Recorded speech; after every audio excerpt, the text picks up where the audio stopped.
اللہ اکبر اللہ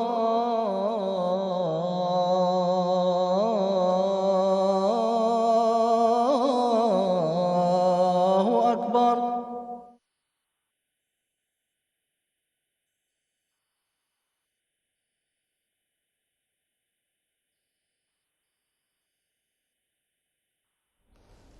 بسم اللہ الرحمن الرحیم۔ السلام علیکم ورحمۃ اللہ وبرکاتہ۔ ناظرین کرام، ایم ٹی اے کی طرف سے ہم آج سے آپ کے لیے ایک نئے پروگرام کا آغاز کر رہے ہیں۔ مختلف پروگراموں میں ہم نے یہ دیکھا تھا کہ آپ کی طرف سے فقہی معاملات کے بارے میں بعض سوالات موصول ہوتے تھے، اور ان پروگراموں میں چونکہ ان کا براہ راست جواب دینا جو ہے وہ ممکن نہیں تھا، اس لیے ایم ٹی اے نے آپ کے لیے یہ ایک نیا سلسلہ شروع کیا ہے۔ فقہی مسائل کے نام سے یہ پروگرام آپ دیکھ سکیں گے۔ اس میں آپ ایس ایم ایس اور ای میل کے ذریعے اپنے سوالات ہمیں بھجوا سکتے ہیں، اور رابطے کی تفصیل اس وقت آپ کو سکرین پر نظر آ رہی ہے۔ اور اس پروگرام کا ایک ہلکا سا تعارف میں کروا دیتا ہوں کہ یہ پروگرام ہم اس طرح کریں گے کہ عبادات جو ہیں، ارکان اسلام جو ہیں، ان پر یہ پروگرام مشتمل ہوں گے شروع میں، اور ان موضوعات سے متعلق آپ سوالات ہمیں بھجوا سکتے ہیں۔ اس پروگرام میں ہمارے ساتھ جو مہمانان شریک ہوں گے، ان میں یہاں ہمارے لندن اسٹوڈیوز میں مکرم مولانا ظہیر احمد خان صاحب شریک ہوں گے، اور پاکستان سے ٹیلی فون لائن پر مکرم و محترم مولانا مبشر احمد کالم صاحب ہمارے ساتھ شریک ہوں گے۔ جیسا کہ میں نے ابھی عرض کیا کہ ہمارے ان پروگراموں کے موضوعات جو ہیں وہ ارکان اسلام پر مشتمل ہوں گے، اور ارکان اسلام میں سے سب سے اہم جو رکن جس کے معاملات کو سمجھنے کی ضرورت پڑتی ہے انسان کو روزمرہ زندگی میں، وہ ہے نماز۔ اور نماز کی اہمیت کے پیش نظر کہ کس طرح عمدگی سے اور صحیح اسلامی طریق کے مطابق ادا کیا جائے، جو بھی سوالات اس حوالے سے آپ کے ذہن میں ابھرتے ہوں وہ آپ ہم سے پوچھ سکتے ہیں۔ تو ہمارے آج کے اس پروگرام کا موضوع نماز ہے۔ ظہیر صاحب، کیا نماز پڑھنے کے لیے کچھ شرائط بھی مقرر ہیں؟ بسم اللہ الرحمن الرحیم۔ وسیم صاحب، بات دراصل یہ ہے کہ قرآن کریم اور احادیث میں تو کوئی ایسی نماز کی شرائط بیان نہیں ہوئی، لیکن قرآن کریم اور احادیث میں ایسے احکامات، ایسے ارشادات اور ایسی ہدایات ہیں جن کی روشنی میں فقہاء اور علماء نے نماز میں خوبصورتی، نظم و ضبط پیدا کرنے کے لیے اور عوام الناس کو سمجھانے کے لیے بعض شرائط کے نام پہ کچھ چیزیں بیان کی ہیں، جس میں وقت ہے، طہارت ہے، سطر یعنی پردہ وغیرہ، لباس وغیرہ کا خیال، اور قبلہ رخ ہونا جو ہے، یہ چار چیزیں ہیں جو شرائط کے طور پہ انہوں نے نماز کی بیان کی ہیں فقہاء نے۔ اچھا، اور کیا اس میں بعض جو ہیں علماء اس میں نیت وغیرہ کو بھی اس میں شامل کرتے ہیں؟ ہاں، نیت بھی ایک، یہ بھی نیت بھی، جی بالکل، بعض جو ہے لحاظ سے اس کو شامل کرتے ہیں۔ جی، پانچویں چیز نیت ہے جو اس میں شامل ہوتی ہے۔ جی۔ اچھا، چلیں اس کی تفصیل پر کہ نیت یا باقی یہ جو باتیں ہیں کہ ان کی تفصیل کیا ہے۔ اصل میں نیت کے متعلق یہ تھوڑی سی بات ضرور یاد رکھنی چاہیے کہ نیت کے کوئی الفاظ نہیں ہیں، جس طرح کے عوام الناس میں مشہور ہے کہ کوئی باقاعدہ کوئی الفاظ کہے جاتے ہیں۔ اصل میں دل کا ارادہ جو ہے وہ نیت ہے، تو وہ نیت جو جس ارادے سے وہ نماز پڑھ رہا ہے بس وہی ہے اس کی نیت۔ تو درست بات ہے کہ یہ شرائط میں شامل ہے، یعنی وقت ہے، طہارت ہے، سطر ہے، قبلہ رخ ہونا اور نیت، یہ پانچوں چیزیں شرائط میں شامل ہیں، لیکن نیت کے متعلق خاص طور پہ یہ کہ کوئی الفاظ نہیں ہیں خاص۔ جی ٹھیک ہے، ٹھیک ہے، جزاک اللہ۔ تو جیسے ابھی آپ نے یہ شرائط بیان فرمائی ہیں، ان میں پہلی شرط جو ہے وہ وقت کی بیان ہوئی ہے۔ تو مکرم مبشر کالم صاحب سے ہم یہ پوچھنا چاہتے ہیں اس وقت کہ کالم صاحب، کیا نماز انسان جب بھی دل چاہے وہ پڑھ سکتا ہے؟ یا اس کے لیے کوئی معین اوقات بھی ہیں یا بعض اوقات میں منع بھی ہے؟ بات یہ ہے کہ حضرت رسول پاک صلی اللہ علیہ وسلم فرماتے ہیں کہ جب بندہ نماز پڑھتا ہے تو نماز کے دوران وہ اپنے پروردگار سے راز و نیاز کی باتیں کر رہا ہوتا ہے، تو نماز بندے کا اپنے خالق اور مالک سے محو گفتگو ہونا ہے۔ اسلام نے انسان پر دو قسم کے حقوق عائد کیے ہیں، ایک حقوق اللہ اور دوسرے حقوق العباد۔ اسلام یہ نہیں کہتا کہ کوئی مسلمان اپنے بیوی، بچوں، رشتہ داروں کے تعلقات چھوڑ دے، ان کے حقوق کو نظر انداز کر دے، دنیاوی کاروبار اور مصروفیات کو چھوڑ دے اور ہر وقت نماز میں مصروف رہے۔ اس لیے اسلام نے اپنے ماننے والوں کو اپنے دنیاوی تعلقات کو نبھانے کے لیے بھی وقت دیا، اپنے ماننے والوں کی جسمانی اور دماغی صحت کو برقرار رکھنے کے لیے بھی اسے وقت دیا کہ وہ ہر وقت نماز میں مصروف نہ رہے۔ نماز کے لیے اسلام نے اوقات مقرر فرمائے کہ یہ 5 اوقات ہیں، ان میں فرض نمازوں کی انسان نے ادائیگی کرنی ہے۔ پھر اسے فرمایا کہ فرض نمازوں کی ادائیگی سے تو انسان صرف اپنے فریضہ سے بری ذمہ ہوتا ہے، لیکن اللہ تعالیٰ کے حضور اپنی قربت کے مقام کو مزید ترقی دینے کے لیے اللہ تعالیٰ کی محبت و پیار کے حصول میں مزید آگے بڑھنے کے لیے فرمایا کہ نوافل ادا کرو، لیکن ساتھ یہ شرط عائد کی کہ اگر صبح پاؤ پھٹ جائے تو طلوع آفتاب تک سوائے فجر کی 2 سنتوں اور 2 رکعت فرضوں کے اور کوئی نوافل ادا نہیں کرنے۔ پھر فرمایا کہ جب سورج عین نصف النہار پہ ہو، یعنی ابھی اس کا سایہ شروع نہ ہوا ہو، تو اس وقت بھی نوافل ادا نہیں کرنے۔ اسی طرح فرمایا کہ عصر کی نماز کی ادائیگی کے بعد سورج غروب ہونے تک بھی نوافل ادا نہیں کرنے۔ تو یہ 3 ممنوع اوقات ہیں جن میں اسلام نے اپنے ماننے والوں کو نماز پڑھنے سے منع فرمایا ہے۔ جی ٹھیک ہے، جزاک اللہ کم صاحب، شکریہ۔ پھر جیسا کہ ابھی آپ نے بھی یہ سنا ہے کہ محترم کالم صاحب بیان فرما رہے تھے کہ 5 اوقات جو ہیں وہ فرض نمازیں ان میں پڑھی جاتی ہیں۔ بعض لوگوں میں یہ خیال جو ہے وہ کس طرح دار آیا کہ اصل میں 3 نمازیں فرض ہیں، یہ جو خیال ہے اس کا پس منظر کیا ہے اور اس کی حقیقت کیا ہے؟ وسیم صاحب، بات دراصل یہ ہے کہ خیال کیسے آیا یا کیا ہے، یہ بیہودہ خیال ہے، کیونکہ قرآن کریم جس شخص پر، جس کامل انسان پر نازل ہوا، اس کے متعلق قرآن کریم نے خود کہا کہ لَقَدْ كَانَ لَكُمْ فِي رَسُولِ اللَّهِ أُسْوَةٌ حَسَنَةٌ۔ اور سنت ایک ایسی چیز ہے جو حضور صلی اللہ علیہ وسلم نے دراصل قرآن کریم کے جو ارشادات تھے، جو خدا تعالیٰ کے احکامات تھے، ان کو عملی رنگ میں حضور نے کر کے دکھایا ہے۔ اور حضور صلی اللہ علیہ وسلم کی سنت یہی تھی کہ دن میں 5 نمازیں، جس طرح کالم صاحب نے بیان کی ہیں، 5 نمازیں حضور صلی اللہ علیہ وسلم نے پڑھی، اپنے صحابہ کو پڑھائیں، بتائیں، اور نسل در نسل سنت متواترہ کے طور پر وہ ہم تک پہنچی۔ پھر قرآن کریم نے خاص طور پہ فرمایا کہ ما آتاکم الرسول فخذوہ وما نہاکم عنہ فانتہوا۔ تو یہ ایسا ارشاد ہے کہ جو قرآن کریم نے دیا ہے، جو حضور صلی اللہ علیہ وسلم نے بتایا ہے، اس کو پکڑ لو۔ تو یہ اس قسم کا خیال لغو خیال ہے کہ شاید قرآن کریم میں تو 3 نمازیں بیان ہوئی ہیں یا فرض 3 نمازیں، ایسی کوئی بات نہیں ہے،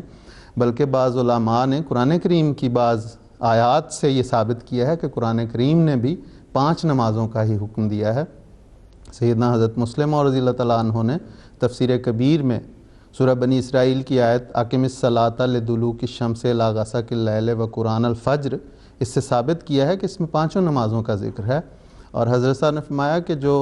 دلکہ کا مطلب ہوتا ہے اس کے 3 معنی ہیں، اور ایک ہے اس کا ازالت، جب سورج ڈھل جائے تو اس وقت ظہر کی نماز کا ہے، ایک ہے سفرت، جب وہ زرد پڑ جائے تو اس میں عصر کی نماز کا ہے، اور تیسرا معنی دلکہ کا ہوتا ہے غربت، جب غروب ہو جائے تو اس میں مغرب کی نماز کا وقت ہے۔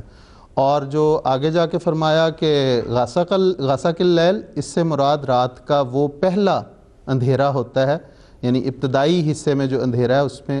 نماز عشاء کا ذکر ہے، اور قرآن الفجر جو ہے اس میں نماز فجر کا ذکر ہے۔ جی، اگر قرآن کریم کو بھی اسی طرح اور بھی کئی آیات ہیں جس سے مختلف علماء نے 5 نمازوں کا ذکر بیان کیا ہے۔ یہ تو ایک مثال دی، لیکن سب سے بڑی اور اہم چیز یہی ہے کہ حضور صلی اللہ علیہ وسلم کا جو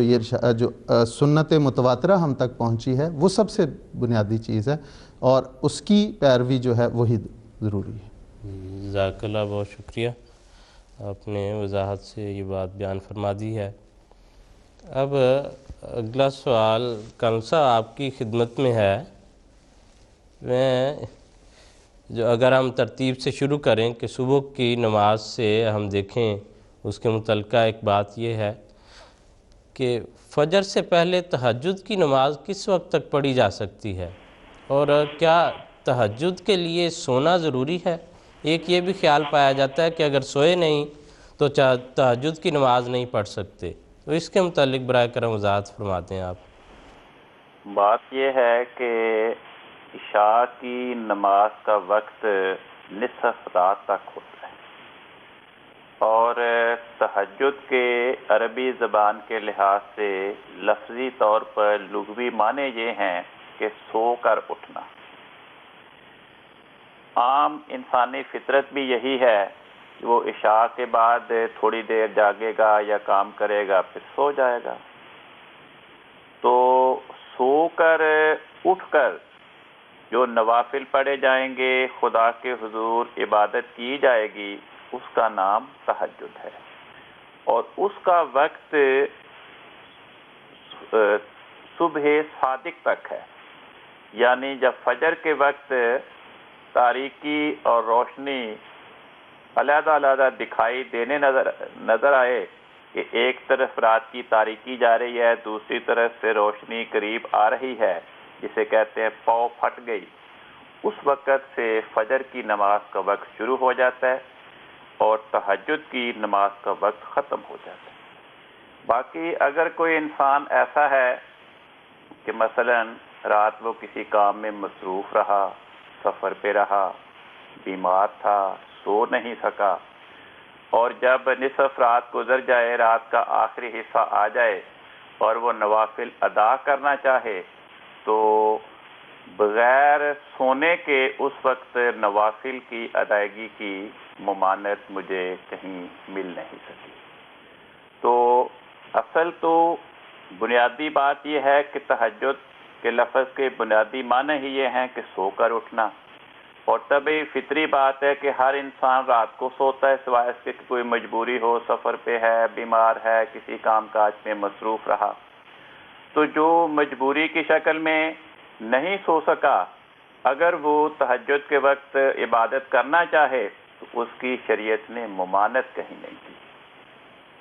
ٹھیک ہے جی، ٹھیک ہے، جزاک اللہ کنسا۔ جیسا اگر کسی نے اپنے وطر جو ہیں وہ تہجد کے لیے چھوڑ رکھے ہیں کہ میں صبح اٹھ کر تہجد کے ساتھ جو ہے وہ وطر کی ادائیگی کر لوں گا کیونکہ یہ زیادہ احسن ہے، لیکن کسی وجہ سے وہ ایسے وقت میں نہیں اٹھ سکا کہ جب وہ وطر کی ادائیگی کر سکے اس وقت، تو پھر اس کے لیے کیا صورت ہو سکتی ہے؟ بات دراصل یہ ہے کہ جس طرح کے محترم کالوں صاحب نے بھی فرمایا کہ حضور صلی اللہ علیہ وسلم کا یہ طریق تھا کہ حضور صبح نماز تہجد کے لیے جب اٹھتے تھے تو اس وقت تک نوافل پڑھتے تھے، وطر پڑھتے تھے، اور جب پاؤں پھٹ جاتی تھی یعنی صبح صادق ہو جاتا تھا تو اس کے بعد حضور صلی اللہ علیہ وسلم کا طریق یہ تھا کہ 2 سنت پڑھ کے پھر نماز کے لیے چلے جاتے تھے اور نماز فجر کے 2 فرض ادا کرتے تھے، اور سورج طلوع ہونے تک کوئی نماز نہیں پڑھتے تھے۔ یہ حضور صلی اللہ علیہ وسلم کی سنت تھی۔ اور حضرت مسیح موعود علیہ السلام سے ایک دفعہ سوال ہوا تو حضور نے فرمایا کہ نماز اذان فجر کے بعد صبح سورج طلوع ہونے تک 2 رکعت سنت اور 2 رکعت فرض کے علاوہ اور کوئی نماز نہیں ہے۔ تو اس لیے گویا اس میں یہ ممانعت ہے کہ اس میں سوائے فرض نماز کے اور اس کی جو سنتیں ہیں یعنی فجر کی، اس کے علاوہ اور کوئی نماز نہیں پڑھی جاتی۔ تو عام فقہا کا یہی طریق، یہی کہنا ہے کہ اس وقت اگر کسی کی وطر رہ جاتے ہیں تو پھر وہ اس کا حل انہوں نے یہ نکالا کہ سورج طلوع ہونے کے بعد وہ کسی وقت پڑھ لے اگر اس نے اس کو ادا کرنے ہیں۔ لیکن یہاں پہ ایک خاص بات جو میں عرض کرنا چاہتا ہوں وہ یہ ہے کہ حضور صلی اللہ علیہ وسلم نے وطر کی بہت اہمیت بیان فرمائی ہے، اور وطروں کے متعلق حضور نے خاص طور پہ صحابہ کو بھی، اپنی امت کو بھی یہ تاکید کی کہ اس کا خوب التزام کیا جائے۔ اور حضور نے بعض ایسے صحابہ کو جن کے متعلق جنہیں اپنے اٹھنے کے متعلق خوف ہوتا تھا کہ صبح وہ اٹھ نہیں سکیں گے، ان کو حضرت صاحب کی تاکیدی حکم تھا کہ تم نے اس وقت تک نہیں سونا جب تک کہ تم وطر ادا نہ کر لو۔ تو اس لیے جس شخص کو یہ تھوڑا سا بھی گمان ہو کہ پتہ نہیں وہ صبح اٹھ سکے گا کہ نہیں، تو اسے چاہیے کہ سونے سے پہلے وہ وطر ادا کر لے۔ حضور صلی اللہ علیہ وسلم نے حضرت ابو بکر رضی اللہ تعالیٰ عنہ سے پوچھا کہ آپ وطر کس وقت پڑھتے ہیں، تو حضرت ابو بکر نے فرمایا کہ عرض کی کہ میں تو حضور پہلی رات کے پہلے حصے میں پڑھ کے سوتا ہوں۔ اور حضرت عمر سے پوچھا تو حضرت عمر نے عرض کی کہ حضور میں تو صبح اٹھ کے پڑھتا ہوں۔ تو حضور نے فرمایا کہ ابو بکر محتاط ہیں اور عمر کو اپنے آپ پہ اعتماد ہے کہ یہ ہو نہیں سکتا کہ شیطان اسے سلائے رکھے۔ یہ تو دونوں طریق، اس لیے وطر پہلی نماز پہلے حصے میں بھی، رات کے پہلے حصے میں بھی پڑھے جا سکتے ہیں اور صبح اٹھ کے نوافل ادا کیے جا سکتے ہیں۔ اس لیے بہتر یہ ہے کہ یہی کیا جائے۔ لیکن جیسا میں نے عرض کی کہ اس کا حل پھر فقہا نے یہ نکالا کہ اگر کسی کے رہ جاتے ہیں تو پھر وہ سورج نکلنے کے بعد، کیونکہ سورج نکلنے تک کوئی اور نماز نہیں پڑھی جا سکتی۔ جی ٹھیک ہے، جزاک اللہ۔ تنسا اگلا سوال جو ہے وہ میں آپ سے یہ پوچھنا چاہتا ہوں کہ اگر عشاء کی نماز کوئی اپنے وقت پر ادا نہیں کر سکا جو عشاء کا وقت ہے، تو رات کے کس حصے تک وہ نماز پڑھی جا سکتی ہے؟ جی بات یہ ہے کہ اگر تو اس سوال سے یہ مراد ہے کہ مثلاً اگر کسی محلے کی مسجد میں عشاء کی نماز کے لیے جماعت کا وقت رات کو 8 بجے مقرر ہے اور وہ جماعت میں نہیں پہنچ سکا، تو پھر وہ کب پڑھے؟ تو اس کے لیے تو احادیث میں لکھا ہے کہ نصف رات تک عشاء کی نماز کا وقت چلتا ہے۔ اور اگر وقت سے یہ مراد ہے کہ جب عشاء کی نماز کا وقت شروع ہوا اس وقت سے لے کر نصف رات تک اس نے نماز عشاء کی نہیں پڑھی، اس کی 3 وجوہات ہو سکتی ہیں۔ یا تو یہ کہ وہ سو رہا تھا، نیند کی بنا پر اسے عشاء کی نماز کا سارا وقت نصف رات تک گزر گیا اور نصف رات کے گزرنے کے بعد اسے جاگ آئی، یا یہ کہ اسے یاد ہی نہیں رہا کہ میری عشاء کی نماز ابھی پڑھنے والی باقی ہے، اور عشاء کی نماز کا پڑھنا اسے جب یاد آیا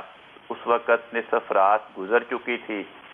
تو ان 2 اسباب کے بارے میں حضرت رسول پاک صلی اللہ علیہ وسلم فرماتے ہیں کہ اگر سو رہنے کی وجہ سے یا بھول جانے کی وجہ سے کسی کی نماز چھوٹ جائے تو جب اسے یاد آئے وہ چھوٹی ہوئی نماز پڑھ لے، جب اسے جاگ آئے وہ چھوٹی ہوئی نماز پڑھ لے۔ یہ تو ہے ان دو اسباب کی بنا پر ہدایت۔ لیکن اگر اس نے جان بوجھ کر نماز نہیں پڑھی، اپنی سستی کی بنا پر یا کسی اور عادت کی بنا پر اس نے نماز پڑھی ہی نہیں، تو اس کے بارے میں نماز کا وقت گزر جانے کے بعد اسے نماز پڑھنے کی کسی آیت اور حدیث میں مجھے کوئی یاد دہانی نہیں ملی۔ اس کا علاج صرف توبہ اور استغفار ہے کہ جو اس نے نماز نہ پڑھنے کا گناہ کیا ہے، اللہ تعالیٰ سے اس کی معافی مانگے، استغفار کرے۔ ٹھیک ہے کونسا، جزاک اللہ۔ آپ نے اس سوال کے اندر جتنی ممکنہ صورتیں ہو سکتی تھیں وہ ساری تفصیل سے بیان فرما دی ہیں کہ کیا کیا صورت نماز رہ جانے کی ہو سکتی ہے اور اس کی پھر کس وقت تک اور کس لحاظ سے ادائیگی کی جا سکتی ہے۔ جیسا نماز باجماعت کی بہت تاکید ہے۔ اگر ایسی صورت ہو کہ کوئی شخص مسجد میں آیا ہے، عصر کے وقت آیا ہے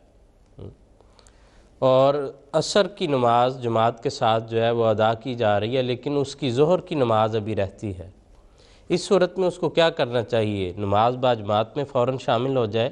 یا اس کو ضروری ہے کہ پہلے اپنی ظہر کی نماز ادا کرے؟ ترتیب کا خیال رکھنا کوئی ضروری ہے اس میں؟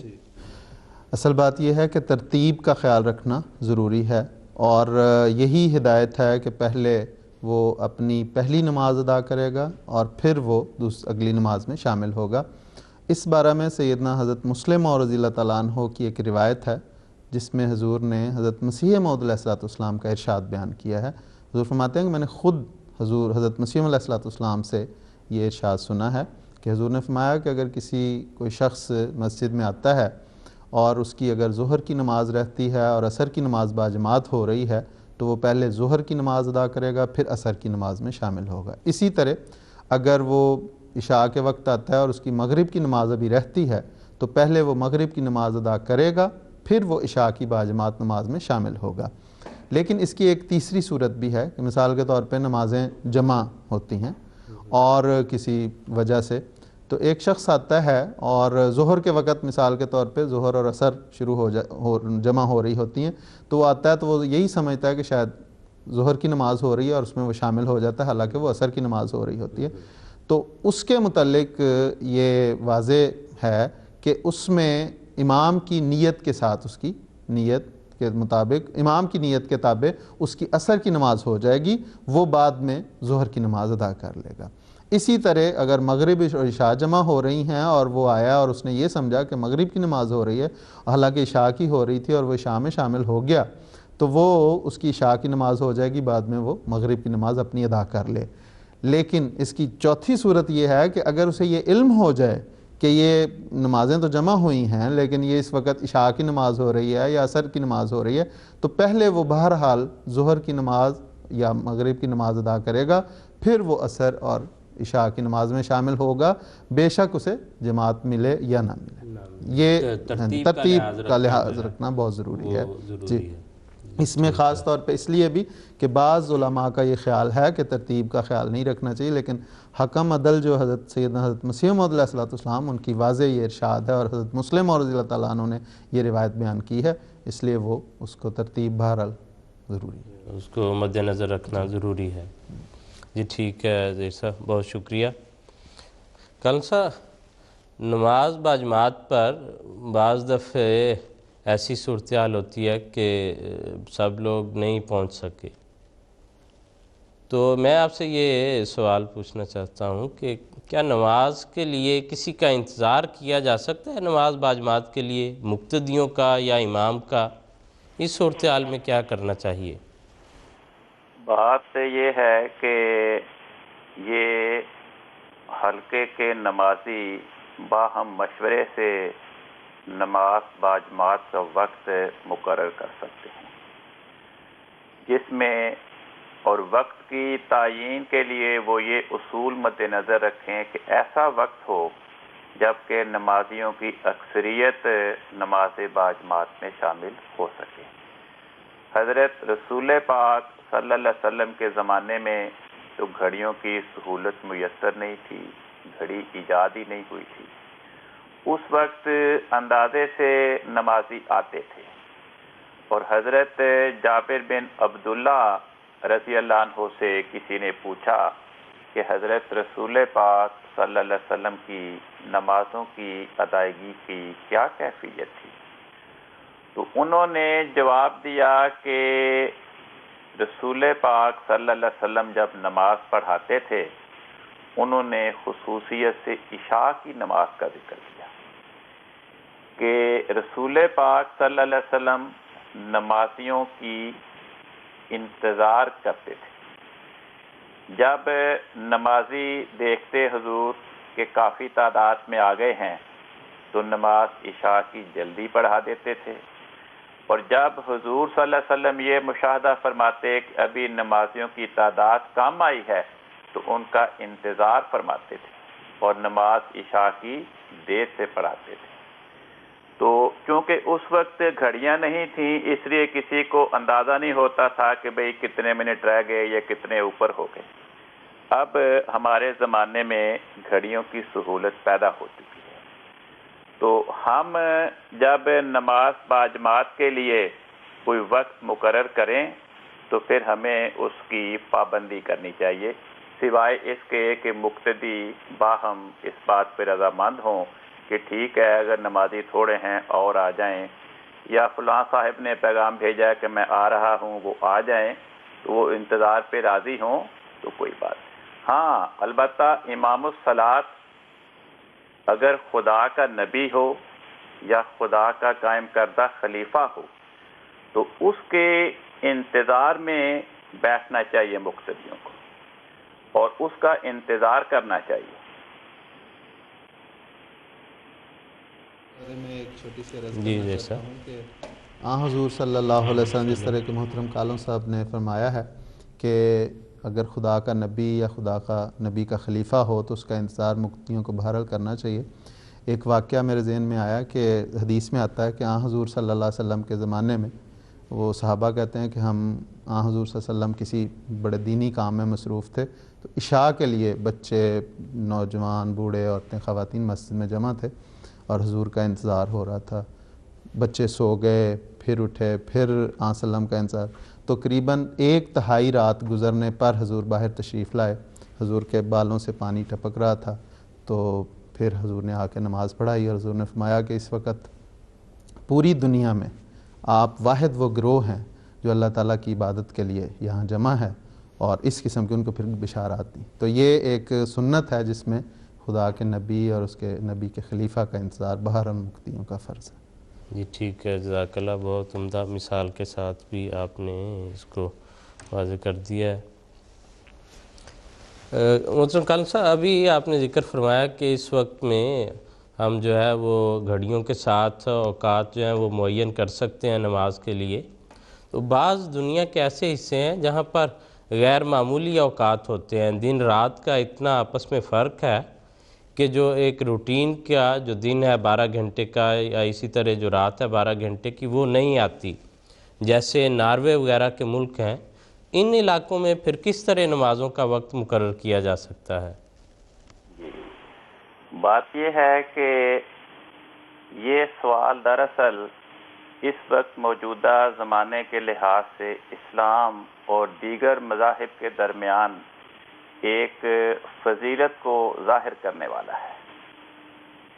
کہ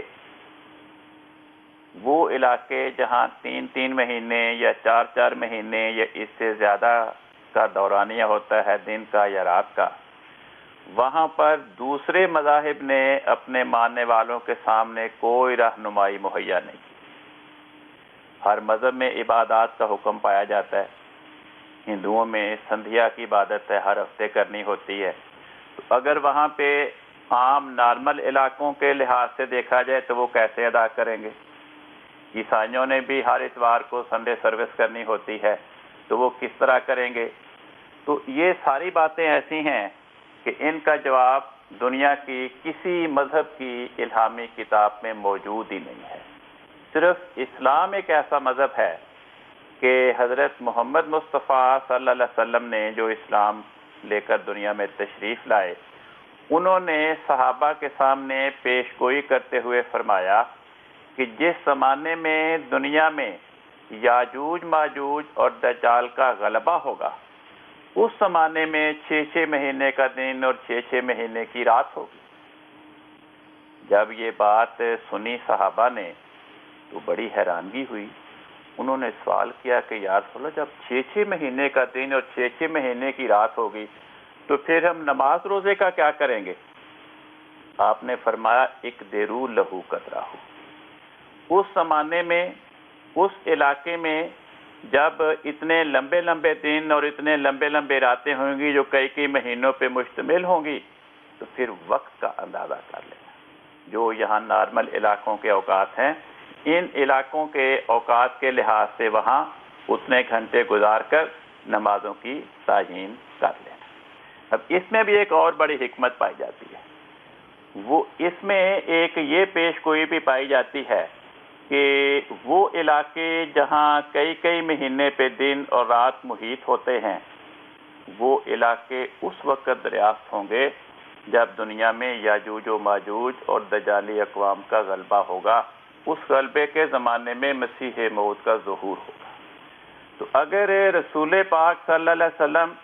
اس زمانے میں یہ بتا دیتے کہ فلاں علاقے میں 6 مہینے کا دن 6 مہینے کی رات ہے، تو سینکڑوں سال تک جب تک وہ علاقے ابھی دریافت ہی نہیں ہوئے تھے تو لوگ اسی بات کو بہانہ بنا کر اسلام کے خلاف تمسخر اور استہزاء کی فضا پیدا کرتے۔ لیکن حضرت رسول پاک صلی اللہ علیہ وسلم نے اسے پیش گوئی کی شکل میں بتا کے ہماری رہنمائی دونوں باتیں بتا دی کہ اس زمانے میں یہ ہوگا، جس میں یہ بتانا مقصود تھا کہ ان علاقوں کی دریافت ہی اس زمانے میں ہوگی، اور دوسرا یہ بتایا کہ اندازہ کر کے اوقات کی تعیین کر لینا، جس طرح ان علاقوں کے افراد باقی تمام دنیاوی کاروبار کے لیے اوقات کی تعیین کرتے ہیں۔ جزاکم اللہ کان صاحب، آپ نے تو ماشاءاللہ نہ صرف اس کے فقہی پہلو کا ہمیں بتایا بلکہ اس میں ایمانی جو پہلو ہیں جن کا ایمان کی تقویت سے تعلق ہے کہ ایک پیشگوئی کا رنگ جو تھا اس کا بھی بیان فرما دیا، اور اس کے ساتھ ہی مسیح علیہ السلام کی آمد کا وقت جو ہے اس کا بھی ذکر آپ نے فرما دیا۔ ناظرین کرام، جیسے کہ آج کے اس پروگرام میں آپ نے ملاحظہ فرمایا کہ نماز کے موضوع کے متعلق جو معاملات روزمرہ آپ کو درپیش آتے ہیں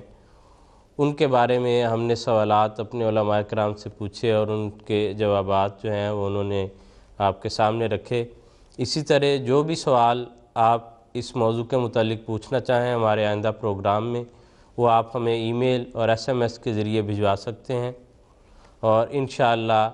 اگلے ہفتے اسی وقت یہ پروگرام دوبارہ لے کر آپ کی خدمت میں حاضر ہوں گے۔ اس وقت کے لیے اجازت دیجیے۔ السلام علیکم ورحمۃ اللہ وبرکاتہ۔